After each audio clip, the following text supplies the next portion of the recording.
Salam dari HKBP Kernolong, HKBP tertua di Pulau Jawa. Bapak, Ibu, Saudara, sebelum kita memasuki peraduan malam, marilah kita mendengar firman Tuhan, kita berdoa. Bapa yang penuh kasih, kami bersyukur atas berkat-Mu masih kami rasakan hingga pada saat ini. Kami mau bersekutu dengan-Mu Tuhan melalui firman yang akan kami dengarkan. Berkatilah kami serta ajar kami untuk mendengar serta mengerti kehendak firman-Mu. Dalam nama Tuhan Yesus kami berdoa. Amin. Firman Tuhan, renungan bagi kita malam ini dari Roma 12 ayat 19 hingga ayat 21. Ayat pembimbing renungan ayat 21, demikian firman Tuhan. Janganlah kamu kalah terhadap kejahatan, tetapi kalahkanlah kejahatan dengan kebaikan. Demikian firman Tuhan. Kalahkanlah kejahatan dengan kebaikan. Sahabat renungan malam Shalom yang dikasihi Tuhan, dua orang teman berjalan di padang gurun. Suatu kali mereka bertengkar dan yang seorang menampar temannya. Tanpa berkata-kata apapun, teman yang ditampar itu menuliskan di pasir seperti ini. Hari ini temanku menampar aku. Lalu mereka kemudian melanjutkan perjalanannya sampai tiba di oasis atau pemukiman yang berair. Teman yang ditampar tadi tercebur dan mulai tenggelam. Namun temannya itu menyelamatkannya. Ia pun kembali menulis di batu.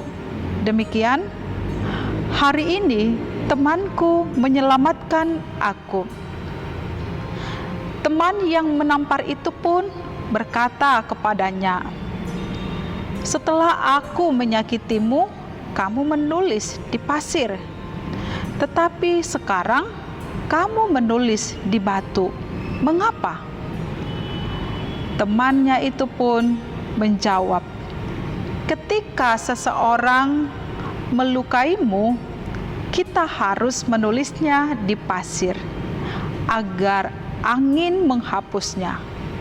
Namun ketika seseorang berbuat baik kepadamu, kita harus menulisnya di batu agar tetap tinggal dalam ingatan." Demikian ilustrasi ini. Apa yang menjadi pelajaran daripada cerita ini? Biasanya lebih mudah bagi kita untuk mengingat-ingat kejahatan atau kesalahan orang lain terhadap kita dan melupakan kebaikan yang mereka lakukan kepada kita. Jika orang lain berbuat jahat kepada kita, bukankah kita juga punya hak untuk membalas kejahatan dengan kejahatan?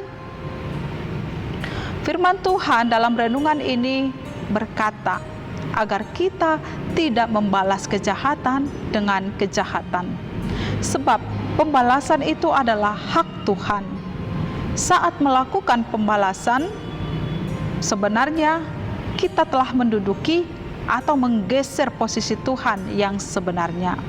Karena itu tidak ada hak kita untuk melakukan pembalasan dengan siapapun juga. Sebab pembalasan adalah hak Tuhan. Saat kejahatan dibalas dengan kejahatan, maka kejahatan pun tidak akan ada akhirnya, tidak akan ada henti-hentinya. Malah kejahatan makin besar dan kita tidak ada bedanya dengan orang-orang yang jahat. Satu-satunya cara untuk menghentikan kejahatan adalah dengan memperbesar kebaikan dan memberi pengampunan.